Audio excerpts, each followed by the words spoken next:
everyone. Welcome to Soapy. I'm Rebecca Budig. And I'm Greg Rikaart. And on today's show, from teenage Rockette to soap royalty, we have the absolutely incredible Suzanne Rogers. Yeah, Suzanne. Oh, wait, there she is. Oh, she's incredible. So sweet. Suzanne has played Maggie Horton on Days of Our Lives for over 50 years. And in fact, she's the longest running actor on an American soap opera. That's right. And she plays the longest running character in American soap opera history.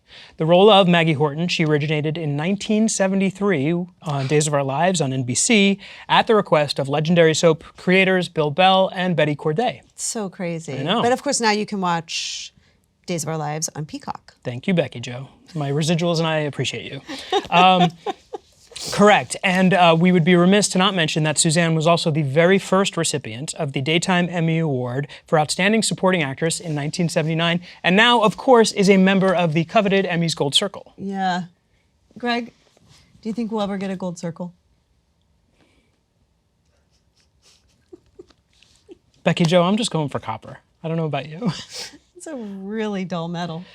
But then again, hey. Anyway, Suzanne, let's talk about Suzanne. Let's do it. Because she is amazing. Incredible. She has been open and unapologetic about challenges that she has had, both on and off the camera. That's right. In the 1980s, when faced with a rare muscle disorder, she was so open and brave at a time that not many people were, that the writers on Days of Our Lives wrote her condition into the show. And I remember it because I watched Days of Our Lives. I just want to remind you for the umpteenth time. I'm well aware.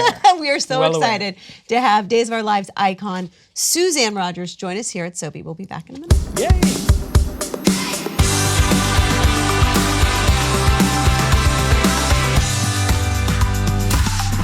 Suzanne Rogers, welcome to Soapy. We are so happy to have you here. I just want to say on the record, like when I met you off camera, yes, when you first came in, yes, I don't think I've ever felt like you were like my long lost sister. You gave me the warmest hug. You're such a wonderful, warm person after so many years doing this. It's just so amazing. I know this outwardly is going to change, but I want to be good in here, and I want to be warm in here, and that's how I live my life. And for those that are listening and not watching, which they should be watching on YouTube because you look stunning. She was just indicating her heart. She wants to be warm inside, right? You look like $1 million. Well, thank you. Seriously. You really do. Incredible. Thank you. So for over 50 years. Over 50 years. You've played Maggie Horton. 52. On Days of Our Lives, yes, which is on Peacock, formerly on NBC. Yes. And you had the first ever Daytime Emmy Award for Supporting Actress. Yes, I did. And you're in the Gold Circle. I know. Incredible. And I think on the show I was a surrogate, which is the first time that storyline was on any soap. And at the time there were 11 soaps on the air. Is that right? And I was a surrogate on the show. And it was that storyline had never been done before. So when do you remember when that was? Yeah. 19. Oof. No. I was going to say, if you're going to pull that out, I am really impressed. But you're talking about the 70s. That is like, that is early. Really early. Which I think soaps, I mean, at least I was on All My Children with Agnes Nixon. She was always kind of ahead of the stories. Yes. She was always ahead of her time. Yeah. I think soap operas in general were ahead of their time. Yeah. Right? With stories. Think so. Yeah. I think so. Yeah, they you know, I think there's ways in which not just soaps, but entertainment can move the cultural needle forward. So yeah, you've absolutely been a part of that. Still does. Oh, all the time, all the time. Let's start at the beginning. Yeah, let's go back. Let's go back. You're a girl from Virginia. Yeah. And at 17 years old, is that right? You go to New York City. Yeah. And you become a Rockette. Yeah. Were your parents supportive of that? My dad, not so much. My mom. Anyway, I went up on the train. My mom, 17 years old, you're 17. Still baby, really. Exactly. Going to New York I went City. up on the train. Yeah. They put me on the train. I was on the train. When I auditioned, my mom went with me on the train. And she sat downstairs in the green room for 5.5 hours while I'm upstairs with 70 other girls. I was 71. And you went in and you went into this little change room and changed into your clothes and came back out. And you sat there and watched everyone individually audition. Well, I didn't know any better. I didn't know any different. I mean, to me, it was like, oh, okay. Oh, I'm going to have to do this soon. So then they get up and they said, okay, let's see your kicks. And I'd seen everyone, Yeah, because you were 71. Were you the last girl to go? Well, no, I wasn't the much. last one to go, but there were 71 of us. Yes. So I was around 26. Uh-huh. And then, I got up and they said, so I knew what I had to do.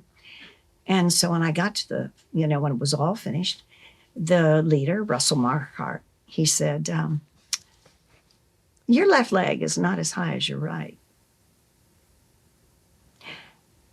And I said, I pulled a ligament about 2 months ago. He said, I could tell.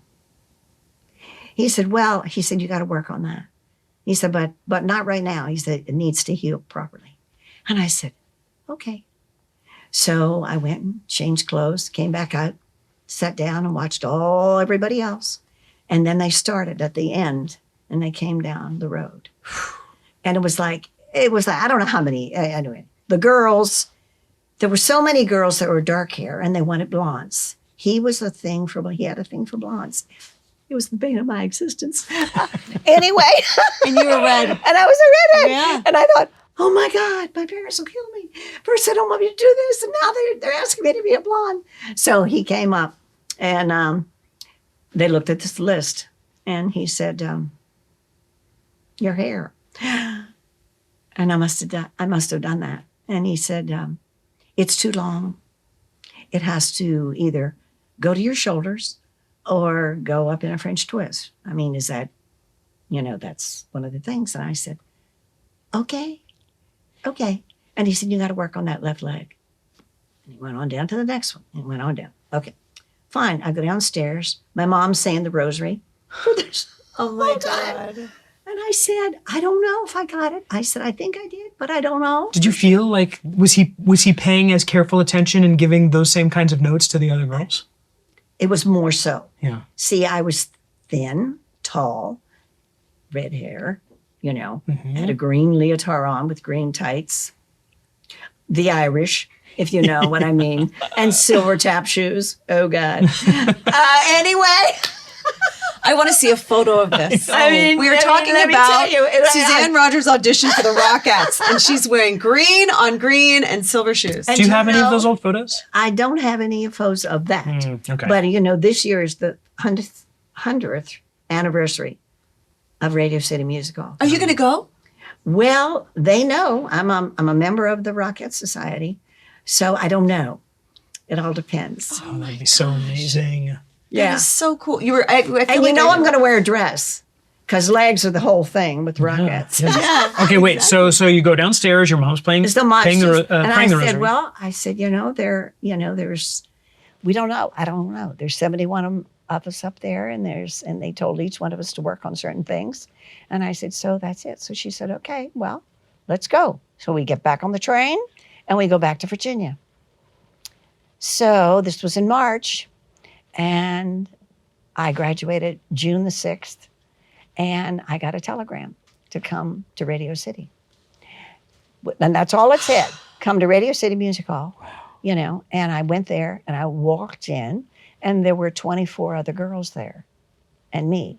And they had said that they only picked 3. Oh my God. They only wanted 3 of us. Of the 71, there was only 3 that they wanted, but they said, we're not going to say anything until we know for sure. And then when I went in and there were 24 other girls there and me, I went, so where's the 3? I'm thinking, where's the 3? So we go and change into our outfits, come back out, green again. And was that your lucky outfit? well, I mean, of As course, actors, it was probably you wear a t-shirt, the only you thing get I had. Sometimes as actors Anyway, you get a callback. you never You're know. like, I'm going to wear that shirt exactly, again. Yeah. Exactly. So they start at the line. They start this one, this one, this one.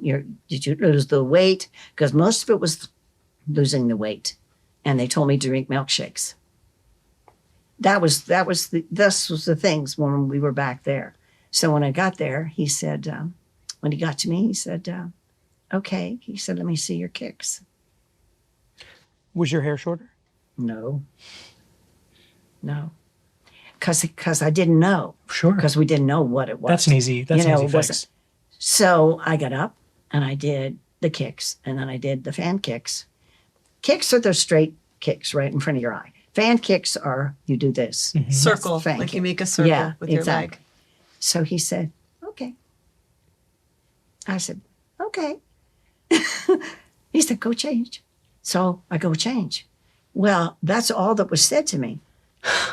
So you come back out. I mean, the tension is like crazy. I feel it. It's I feel it now. crazy. I still don't know what happened. I know. So crazy. Well, eventually. And so then they go down the line, and they picked one girl, and they get down to me, and he said, you do know about the hair. The hair has to be shorter. And I said, yes. And he said, okay. And they go on down. I mean, they just said little bitty things to each one of us. And then they called the three of us, and I was one of the three. Oh, my God. Do you remember that moment? Yeah. What did it feel like? Well, you're scared. You don't believe it. Yeah. You don't believe it because you see these other girls all around you, and that's the first time you realize that someone didn't make it because you did. You know, so that kind of hangs with you. You know, you always the empathy of that. Not everybody has that, but going back to what you said when you first sat does. down about leading with your heart, it's clearly that is not a choice you have to make. I think that is something that's And always being in from you. the South, you were probably conversing with all of them and getting to know them at all? No? Well, a little bit. No, not really. Because you were so Because busy. everybody was so nervous. Yeah. And I was so nervous and so many, and it was so fast. It was like, da-da-da-da. Okay, so-and-so, get up, do the fan kicks, do the right, you know. And I'm sorry. No. I just teased. Don't be I just had silly. It We just keep these all here was just in case too they're much. tissues. You know, You remember that. I remember that. feeling. Mhm. Yeah. Yeah. Yeah. Yeah. And so I went home and I was there for 5 days, and then I went back to New York. And that was the last time I lived technically with my mom and dad. Wow. I was 17. And I then went to New York and I went to the, the YMCA. Mom said, oh, there'll be someplace. And I got there and they said, there's no room. I sat in the middle of the YMCA on my suitcase and I cried. And so the manager came around and he said, wait, stop. Because I was scaring everybody else that was in the lobby. And there was a Rockette that was staying there.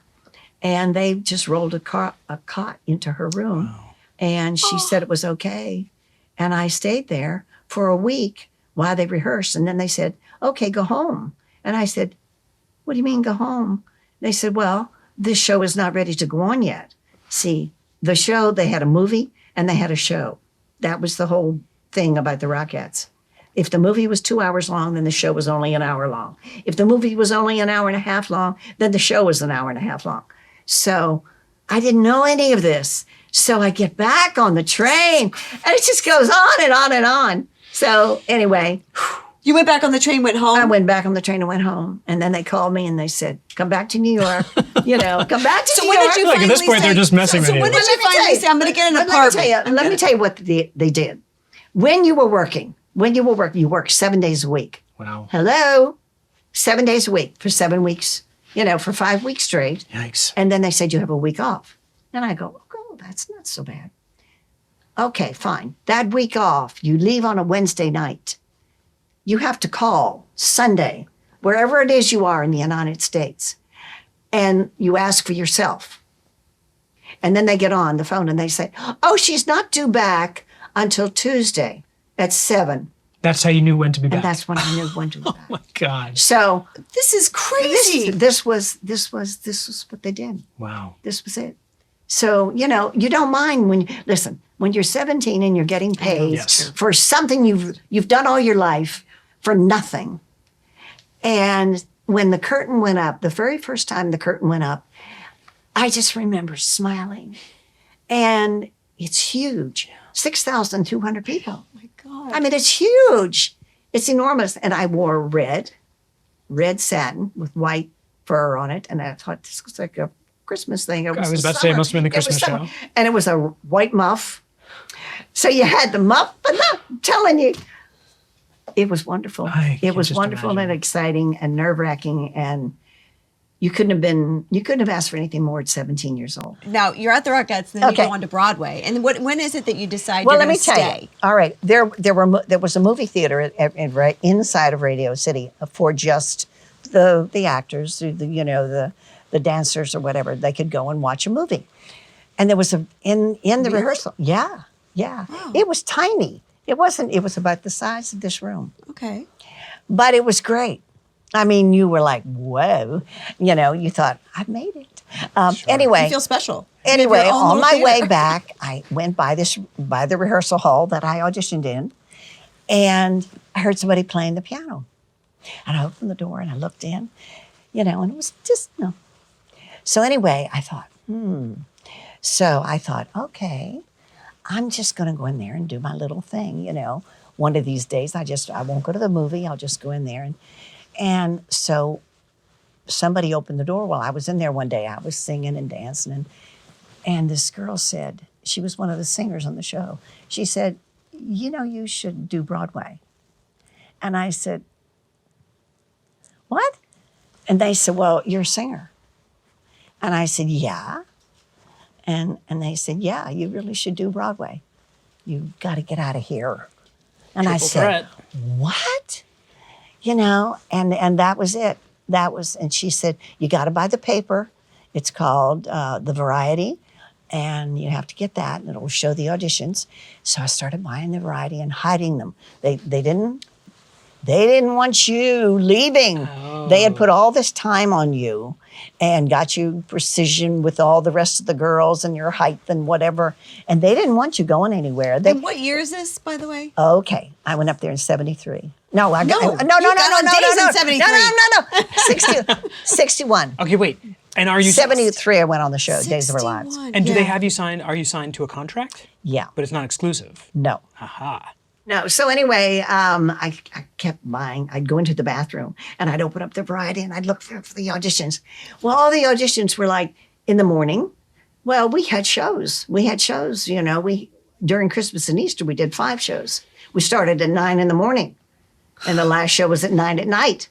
I mean, it was a long. That's going to be hard day. on your body. I mean, you were young, so I was guess- young. It was easy. You were It like, was oh yeah. I had it. So I saw this audition and I went, and I can make it. And I had to run. I had to run from Radio City down to 46th Street. And I ran in. I saw the people coming out and I ran in, and this girl she says, it's over. Mm-hmm. And I just kept running. I nothing. I wasn't going to listen to anybody. And I ran out onto the stage, and somebody in the audience said, who are you? And I said, oh, I said, I'm sorry. I said, I came from Radio City, and I said, I just got here. And they said, oh, what are you, a Rockette? And I said, yeah, I am. And they said, the manager came out and was pulling me off. He said, come on. With the hook. hook. Yeah, I going, no.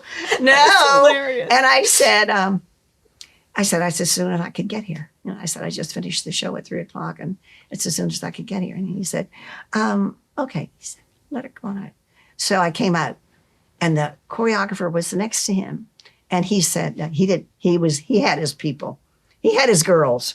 He didn't want any more girls, and he said, all right, do so and so and so and so and so, and the guy just nudged him.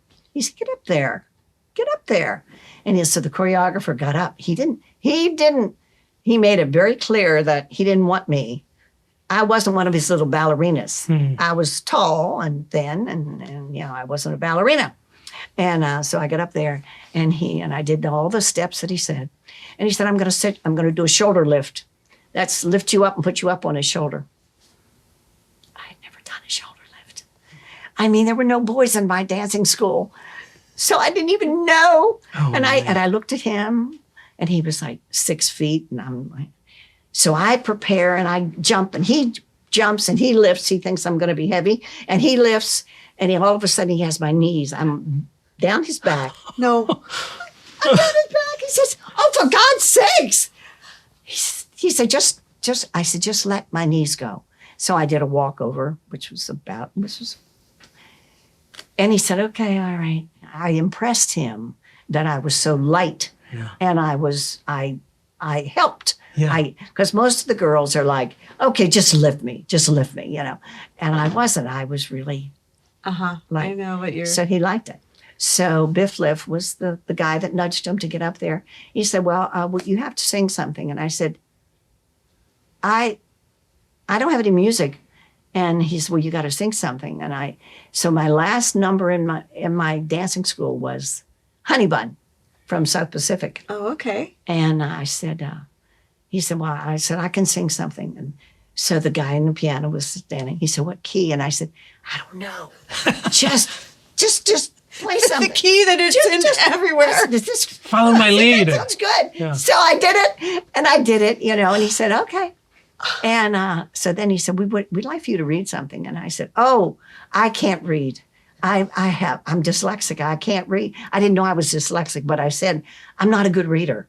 And they said, it's okay, you know, just try it.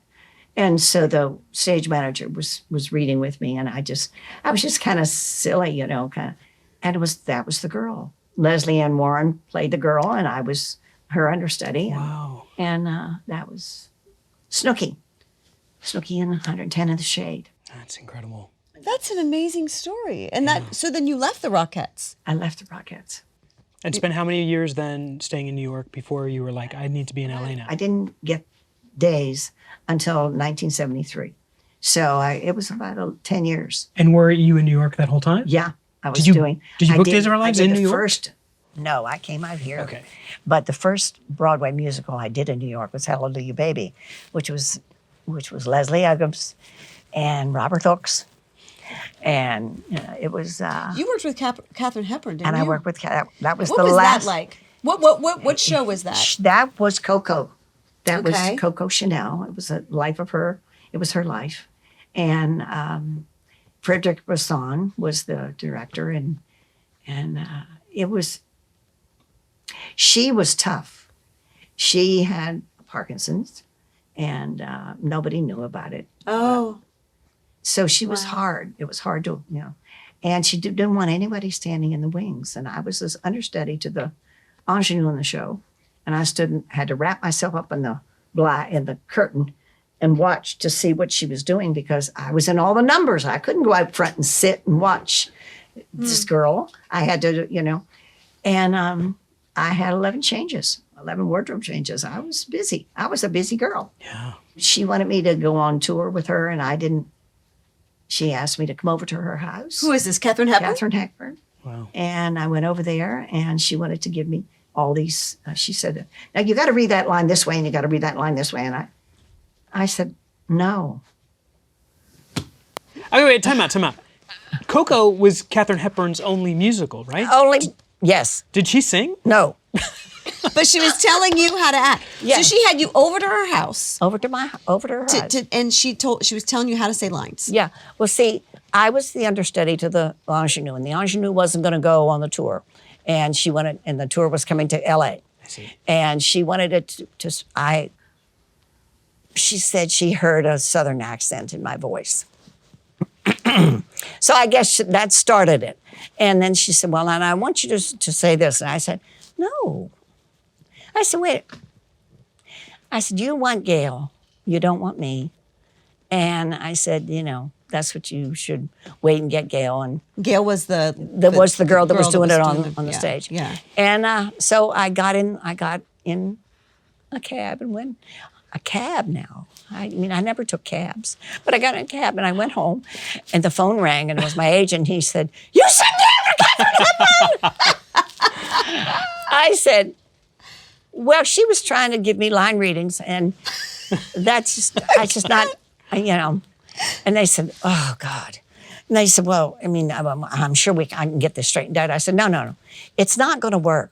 She wants the girl that's doing it on the stage, and she doesn't really want me." And I said, and you know, I said I love her, but I can't work with her. Can't work with her. And that's what happened. I can relate. And she also said, and then and she said, that was another thing she said. And how much money do you think you ought to get paid? Now, mind you, to be a dancer on Broadway, you don't get very much. Right.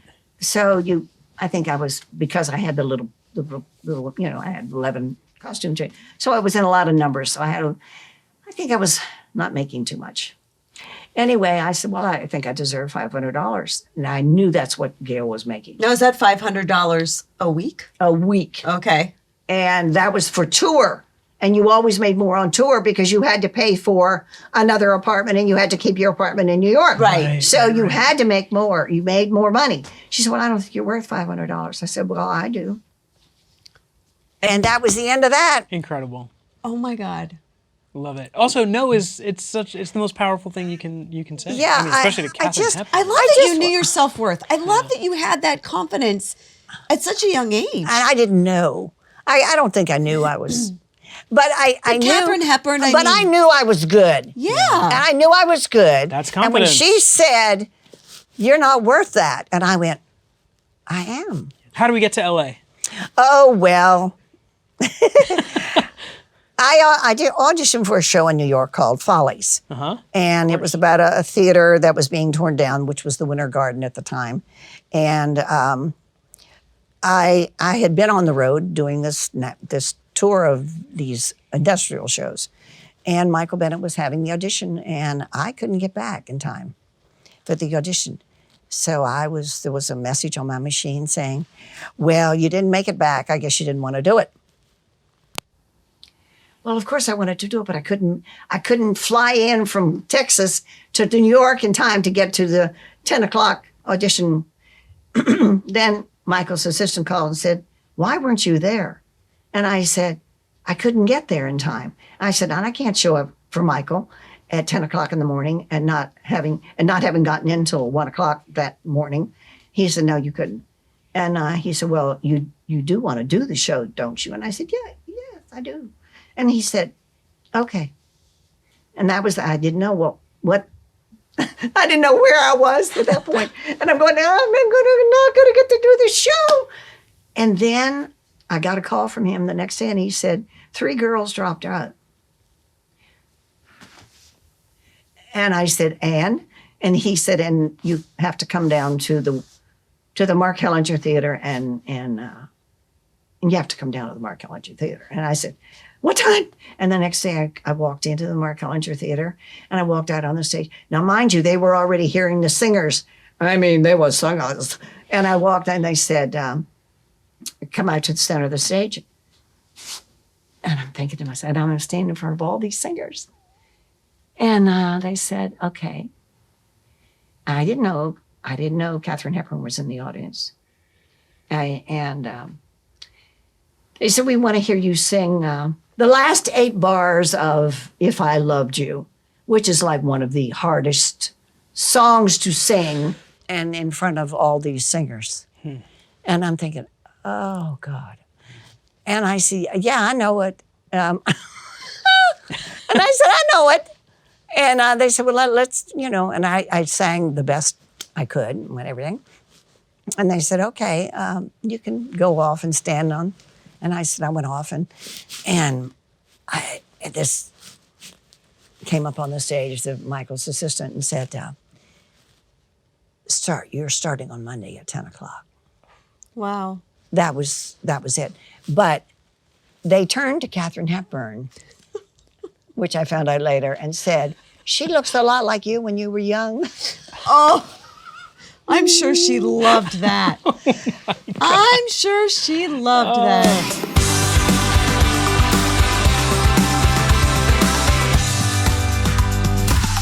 But the Follies is what brought me out here. That was the show that brought me out here. Okay, and, let's cut to here. Yeah. Let's cut to 1973. In 1973, my agent called me and said, you have to go in and audition for a brand new soap. And I said, okay. So I get in there, and it is a brand new soap. So the casting director had been in the audience for Follies, had seen me sing, but they wore wig. We wore wigs pretty much in the show because we had to keep changing. And he says, where's your blonde hair? I said, I'm going to get everywhere I went, there was this blonde hair. It's at the Amundsen Theater. And I said, I've never had blonde hair. And he said, well, you can't play one of the leads of the story, because at that time, the story that Jack and that was 3 daughters, and all 3 daughters had sort of a reddish, not reddish, sort of a blondish hair. One girl had sort of a strawberry blonde, but not this. And so he said, oh, all right. He said, well, maybe you could play the girl on the other side of the tracks. And I'm thinking, me? I mean, sometimes, Really? sometimes you got to play against type. So let's talk about the evolution then of Maggie Horton, because you have been with that character. I mean, it's historical how long you've been with that character.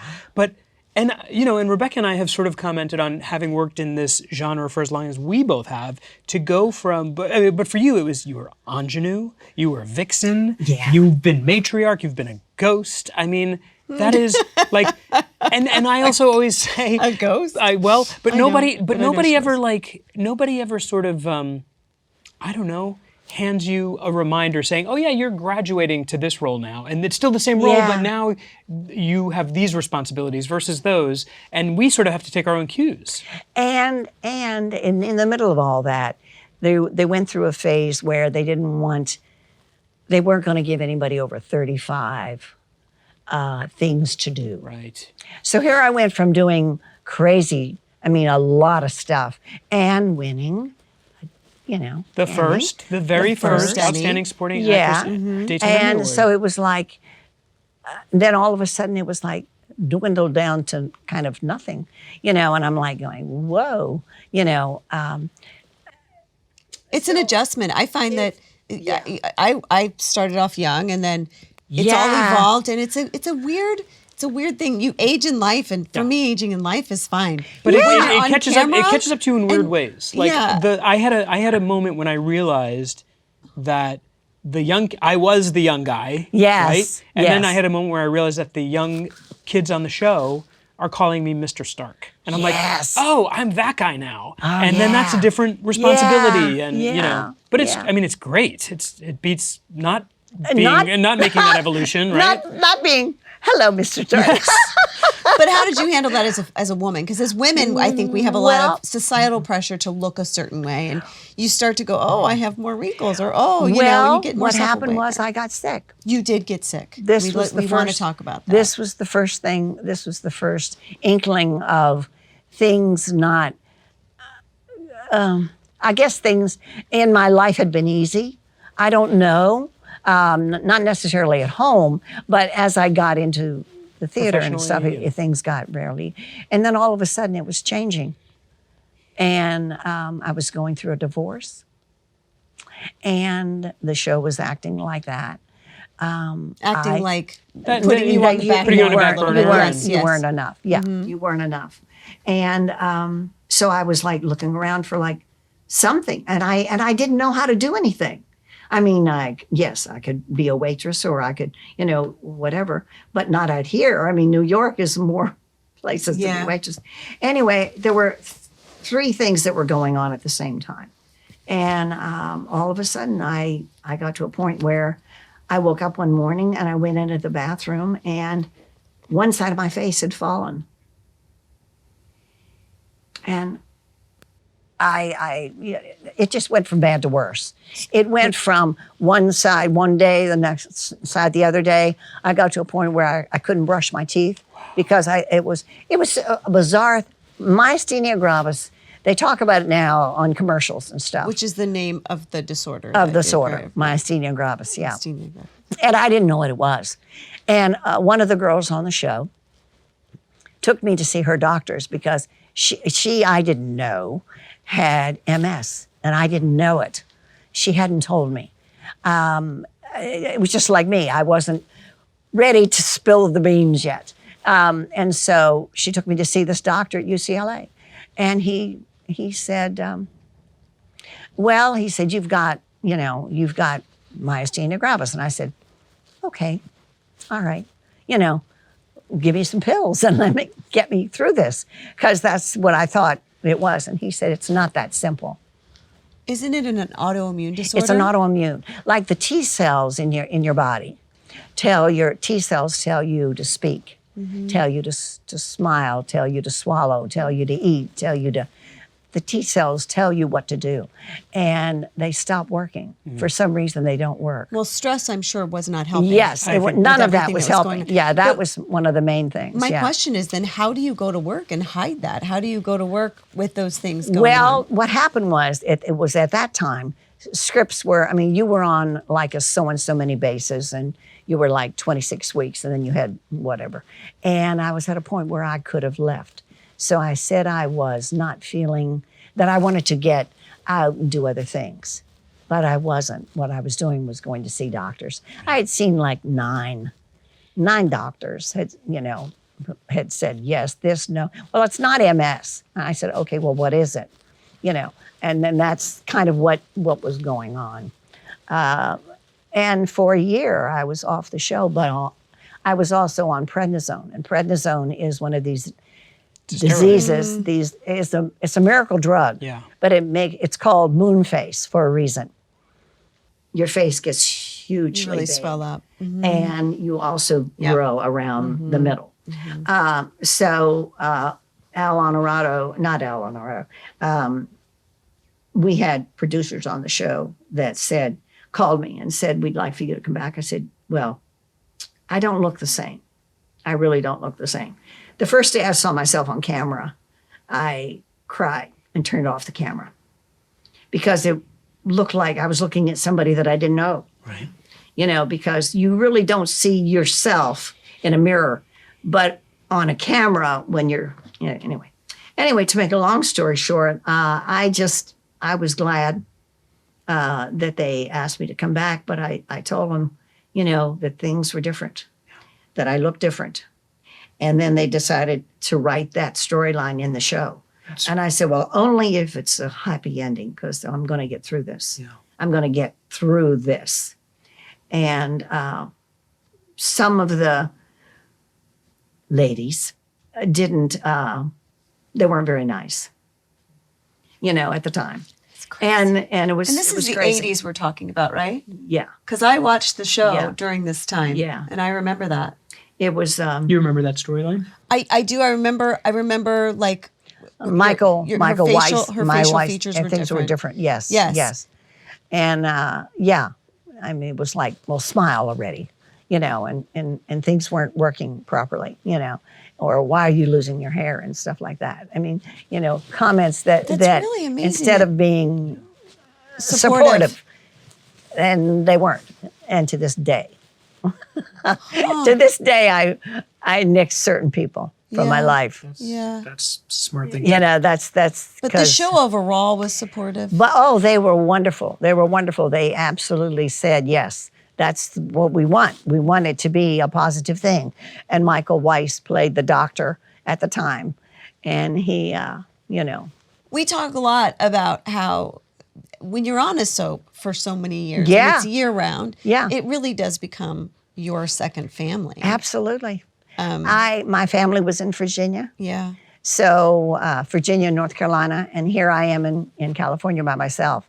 And, when my mother came out, after I'd been on the medicine for so long, when she saw me, because you go through a stage first of being skinny, and then it starts connecting with the fullness and the whatever. And she cried. And that's awful. That's awful to see your mother cry, So anyway, but I got through it. Yeah, you sure did. Yeah. And how has your treatment or protocol over the years, has it changed? Do you have a better handle? Well, the myasthenia went in remission. There is no cure. It goes into remission. And if you don't get yourself crazy, it stays in remission. So I have to keep myself rather, relaxed and calm, and around certain people that I know are not my angels. Not healthy. I stay away from those certain people. Yeah. Because of that. Yeah, I have an autoimmune problem, and it's Yeah, always about exactly. stress because it just brings Absolutely. about inflammation, Absolutely. which brings about Absolutely. Yeah. the symptoms. Yeah. It's like you came out with your diagnosis of Yes. myasthenia gravis Yes. at a time when not a lot of people were talking about their health and anything. Yeah, because it was considered a no-no that you would get fired if they thought you had something that was catchable or that they didn't know what you were. They didn't want you to be sick. I think You it also had to just be perfect. Erroneously, I think people can often have a false sense that being vulnerable and Absolutely. is weakness. On the absolutely. contrary, it is the Absolutely. strongest thing you can do. Absolutely. And when as I said, when I saw myself the first time on camera, when I turned on the television and I saw this person, I went, "Who is that?" And I realized it was me. And I turned it off immediately. So it was about I was going down on the dosages. So eventually, all the bloating went down. Yeah. And so the audience, first thought, they said, "What's the matter with her? Is she drinking? Does she have, they didn't know. They had no idea. So that's why they did the storyline. Yeah. What was the audience response to that? Once they found out, then it was no more of something negative. It was something positive that she had, and it wasn't her fault that she got it. Mm-hmm. Technically, And so I think the story, the fact that the divorce was coming to an end, and the show was because I had this illness, they maybe felt sorry for me. And so I got written in more, I don't know. I also think that again, being vulnerable and sharing something that is something that is relatable to the audience, because even if that's not the particular thing they are dealing with, everybody is dealing with something, and I'm certain that just endeared you to your fan base even more. Well, having said that, in June, I was diagnosed with cancer. And I started chemo and radiation. And I finished my last radiation and chemo on July 31st. Congratulations. You would never know it. I was, had it been injected in me, the chemo, my hair would have gone. And because I think I was so worried about it, my hair. And because that's kind of the statement, the redhead on the show, whatever. It's thin some. You'd never guess it. You would never guess it. Ever. But I instantly told the hair department to buy a wig. So we got a wig, and it's there in case that's what happened. So I took pills, 4 pills a day, and radiation every day for 5 days. And then Saturday and Sunday was my relief. And I went to church on Sunday, and it was lots of prayers and hope from people that I loved and that I trusted. Anyway, they told me to see them in 6 months. So I go every 2 months to see the doctors, and certain doctors I see every 6 months. So hopefully it'll be in remission for a long time. Yeah. Thank you for sharing that. Oh, well, listen, it was the perfect time. I've never told anybody, not even, the people, the monkey mucks on the show all knew. They had to. And the girl that played my daughter on the show knew. And the fellow who just won the Emmy knew. Paul Telfer. And Lindsay Godfrey. And Lindsay Godfrey. They knew, because Lindsay took me to a couple of appointments. And anyway, it's all been good because I know who my friends are. Yeah. Even if you keep a small circle, having a group of people around you, whether it is your family or your work family, yes, exactly. is something that has come up on this show so many times. Exactly. Christian LeBlanc shared very candidly about his cancer journey, and that it was the people at work who were there to rally around him and stuff. So I'm glad that you did not go through that alone. No. And I didn't, once they told me, I told the people upstairs, all the powers that be, and I told them, honestly, I said, I need this time. Yeah. And the show was down for that week, so that was good. That was the first week that I was told. And then when they went back, I don't know, they've sent my character somewhere. So they can always send your character somewhere. Yeah. Do you mind me asking? And Oh, you can go say ahead. no, and we can edit it out. And you Okay, can say it doesn't but matter. What did you have symptoms? Like, how did you know you had it? Well, And what- no, every so often I had colorectal cancer. oh, wow. And so it was, it's become more and more like the HBP, there's a shot that they Yes. give children, Yes. HBP. Like a, Oh, like HPV? A, like a Yes. vaccine. HPV, yes. HPV. Vaccine, yes. And of course, when I was little, they didn't have it. No, it's new within the last decade or And so. this is what these illnesses that are coming up now on older adults is because they didn't have that shot. Right. And, you know, they say you get certain kinds of cancer as you get older. And this was, because I said to them, I said, well, wait a minute. I've only had a colonoscopy. Nothing else has been in there.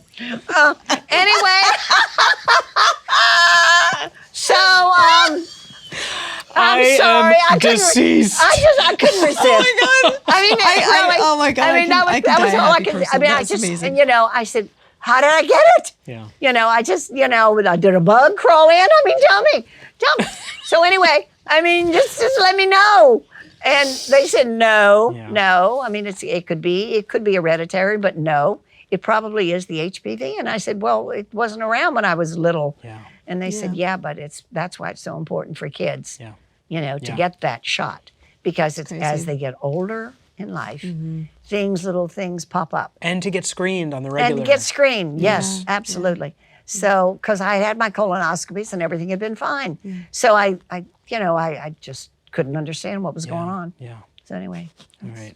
that's kind of what it is. Yeah. That is so funny. Okay. You're funny. I could spend. You're funny. I could spend. I I mean, know, we could especially. just I want to turn the Suzanne cameras Rogers. off. I want to pour us each a glass of wine and really get down Really to get into the it. nitty gritty. I know we really didn't talk about men, but you know, that's a Here whole we other go. story. Yeah. Well, will you come back? Will you come see us again? Absolutely. Part 2, because we Yes, can talk part to you all 2. day. Absolutely. Suzanne Rogers from Days of Our Lives, Maggie Horton. You can catch her on Peacock. Correct. But I did want to ask one more thing before we go. Okay. Sure. Is there anything else you want to do that you haven't done yet? Do you want to write a book? Do you do anything outside of I want to read work that book. Is there anything that you haven't done that you want to accomplish in your No. life? No No. regrets?